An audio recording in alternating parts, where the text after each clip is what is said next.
Welcome to Living Out Loud. We have our special guest here with us today, Missy Hopkins, and she is going to share her story.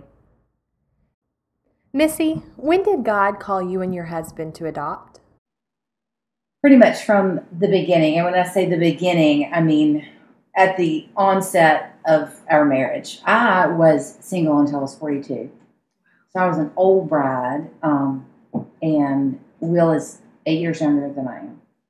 And so as soon as we got married, we really looked into, fertility and what that meant for advanced maternal age, which was stamped on every single paper in every doctor's office that I went to. And it was, the chances were very slim. I mean, there's just a lot of science, and an enormous amount of education through that, which I was unfortunate that Will really just kind of shrugged his shoulders. It was never discouraging outwardly. I'm sure that it was. I mean, because he was 8 years younger, and he was coming to the realization, the harsh realization that we could not have biological children of our own, or that I would not be able to contribute my part, I suppose. Yeah. When we looked into so many options, considered briefly surrogacy, and just there's just an enormous amount of choice and research, and we did a great deal of it until one day my husband came home and he said, "It's just not a big deal." And I said, "It's a huge deal. Don't say that." And he said, "Well, you're carrying that for me, and I'm not asking you to carry that for me. I'm telling you in the most street terms, easygoing language that I can, it is not a big deal."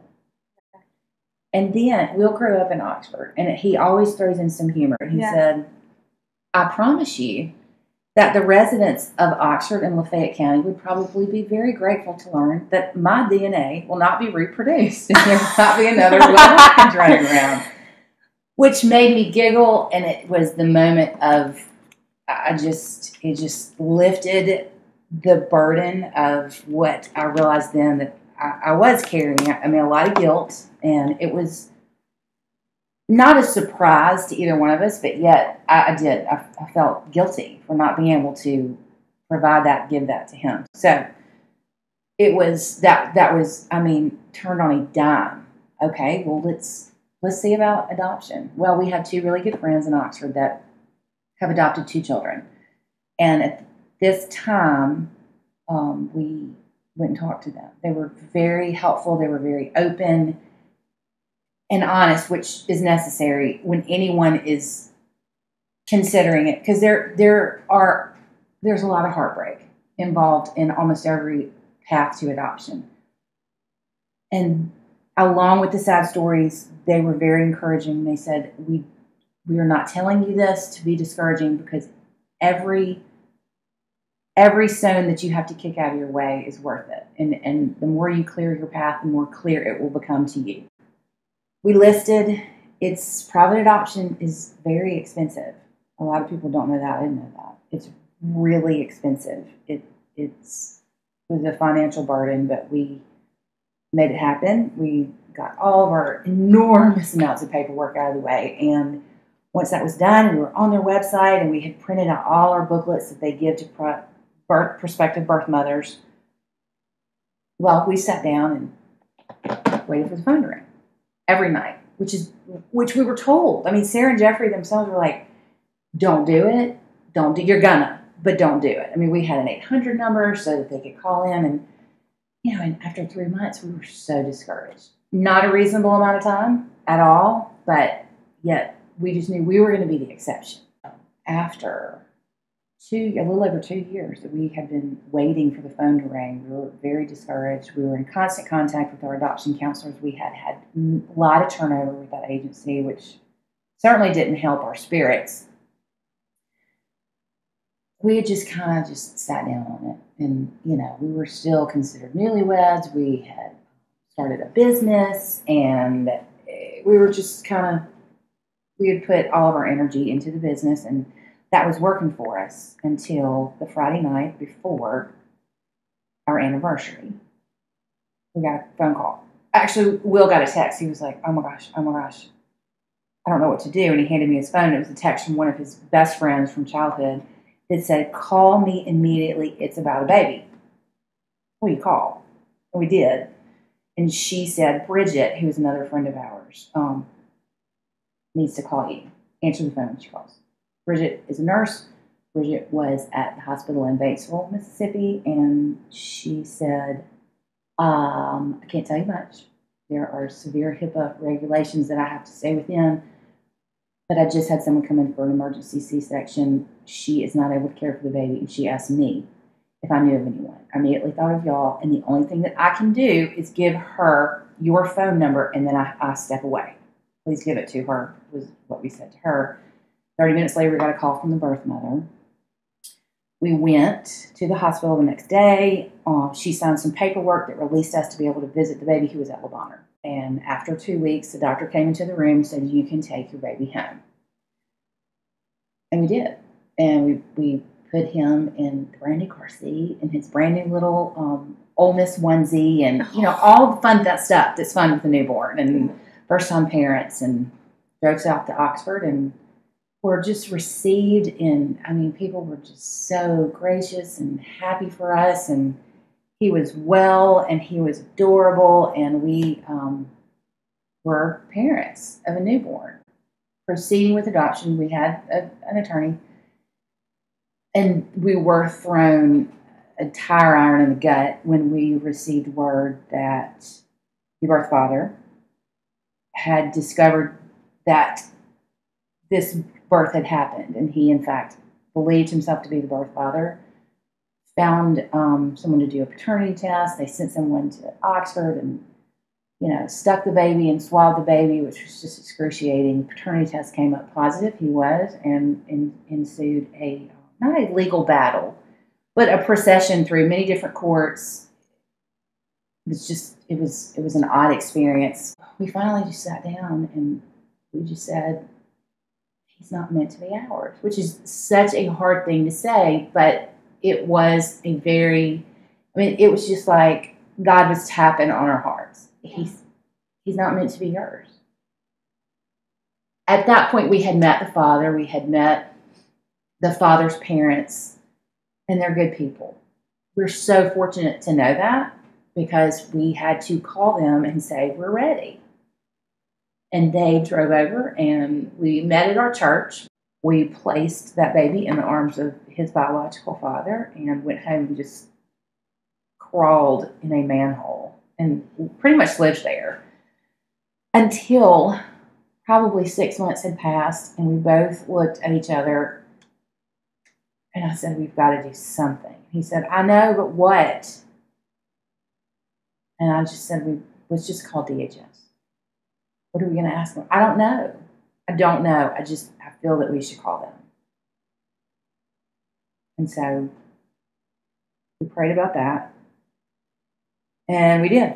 Becoming licensed foster parents is a process. It is not an easy one, but it's not a really tough one. It's just one that you need to be determined and have a good mindset that you're going to get through it. There's a lot of classes. There are a lot of classes that you have to take, and a lot of tests, a lot of very personal questions you have to answer, a lot of background checks and blood tests. And we were getting through that process and becoming discouraged because it wasn't easy.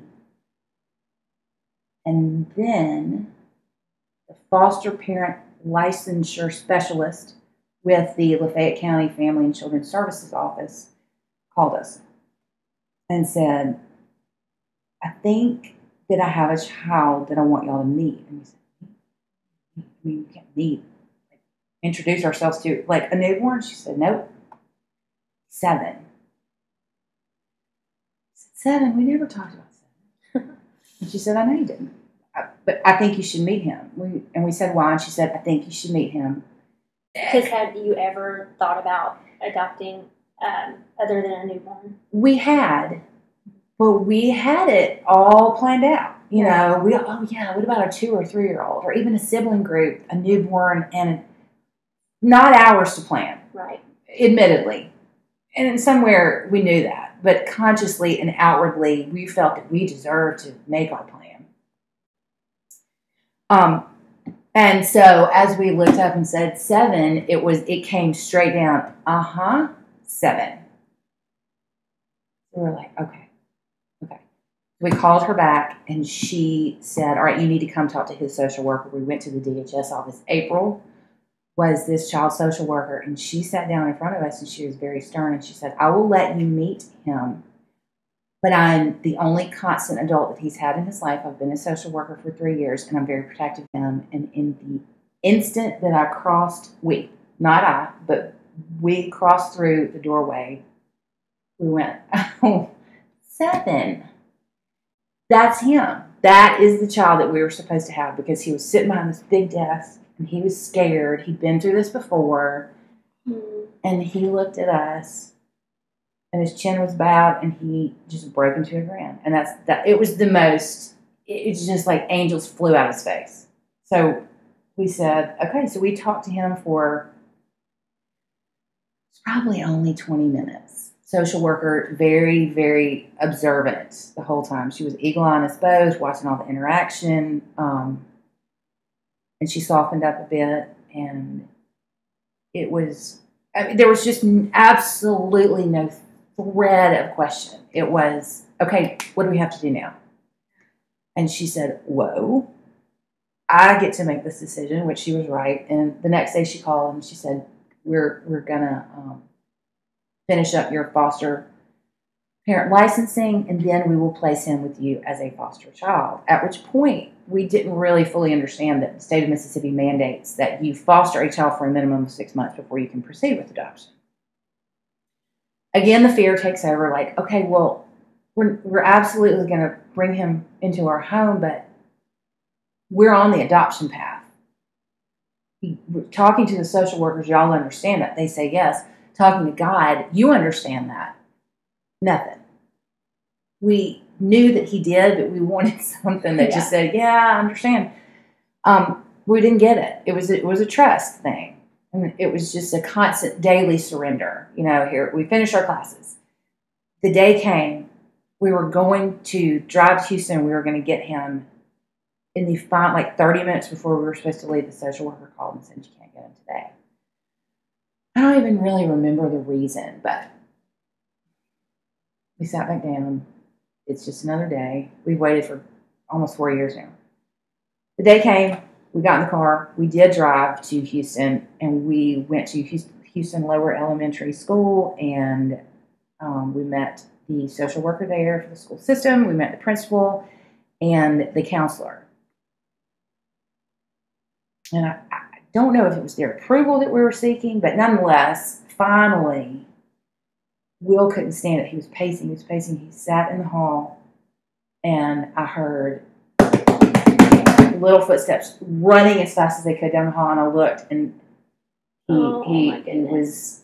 they were just completely embraced, just all hugged up. And so that was a very reassuring moment. We put him in the car, we brought him home, and the very next day he was calling us Mommy and Daddy.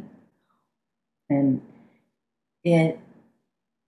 we really never looked back. At that point, we were like, okay, we trust. We trust you, God. We know that you wouldn't put us here for another heartbreak, but if you do, you'll get us through it. So we did foster him for 6 months. It ended up being almost 8.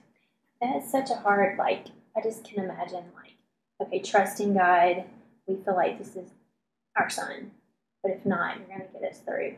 I mean, that, in so many different situations, we all go through those times where, we don't know exactly what your plan is, but we're going to trust you and you'll get us through. That's such a hard, sometimes, choice to make, just to trust him and to let your heart, just give your heart fully in that situation, because you don't want your heart broken again. And you know it's a possibility. Yeah. But it was it was the only thing we were left to do. I mean, it was really, that was the only option that we had that we could really push forward and be the best parents for whatever time we were given to the 7-year-old that had just come from a background that was not stable and that he himself did not know how to trust. So how could we teach him how to feel peaceful in his heart, in his mind, in his very soul, and to trust us if we could not extend our trust up and out there and fully? We found out that he has a twin brother that lives in Oxford because Zach is originally from Oxford. His whole family's in Oxford. We began to learn of family members. His biological mother was actually in school with Will, and just all these different connections. And there was a lot of fear, though. I kept thinking, okay, Zach was just supposed to come back to Oxford, and somebody in this family is going to have gotten it together and gotten their life on track, and maybe we were supposed to bring him back here so that he could reunite with his family. Well, we've been through that before. I knew that we could get through it again. Man, I didn't want to. But I wasn't going to fight it because I'd fought it before, and it just, it just broke our spirit. So the twin brother is autistic and had been at the Scott Center, which is special education. We were told that the twin brother was still at the Scott Center, and Zach came home like the third day of school and said, I saw Jeremiah today. And I didn't paint. I thought, he saw somebody look like him. And he came home the next day and said, I saw Jeremiah today. I said, how? And he said, I know you don't believe me. I saw my twin brother, and he is my twin brother, and I know who he is, and I talked to him. And so I said, well, okay, you do. I had no argument for that. I called my friend who is the counselor at Oxford Elementary the next day, and she said, we missed it. They are in school together. And if you have any fear of that or are not sure that that's the best thing, I beg you to come up here and watch the two of them when they see each other in the hall and they run to each other. And I said, I don't need to see that. If you tell me that's the way it is, that's all I need to know. And then so he turned 8, and we were able to bring his brother into his classroom and celebrate their birthday together, which they'd never done. Not ever. Not for one birthday.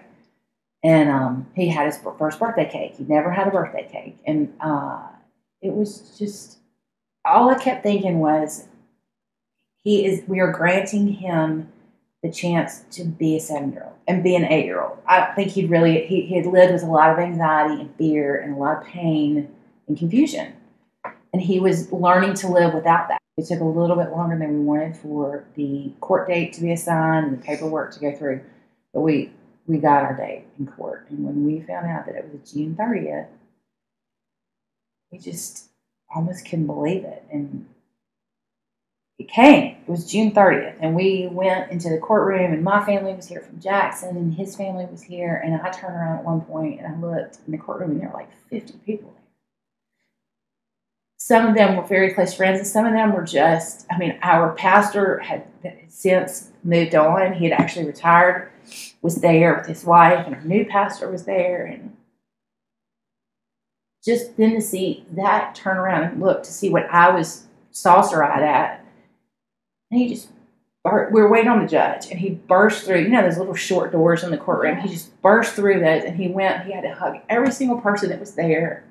Got it. He got it as an 8-year-old. And there's nothing, I don't know that I can imagine anything that was more rewarding. He got it. Somehow he understood that those people were there for him. And the judge came in. It was time. It was like really time. It was so upon us. And we stood up and we raised our right hands, and it was Judge Whitwell. And Judge Whitwell has 2 adopted grandchildren. Judge Whitwell has known Will his whole life, and he knew of our prior story with the failed adoption, and he began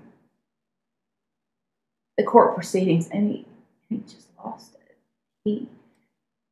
He could not contain his emotion, and it was for the very most heartfelt reasons. I don't know that many judges would even begin to allow themselves to show that much emotion behind their stand. But he did, and And then he lowered the gavel and it was done. He was ours. He was a Hopkins, and again he got it. And he jumped up and he raised his hands, and I don't know how he understood that, but he understood it. This story of this little boy and our family with him at the center is inspiring a lot of people to look at foster care and look at children that have need for a home. Maybe not a permanent home, but a home that has all the components that most of us take so for granted. Stability and love and food on the table, and all the things that at least I grew up with and I knew would always be there for me.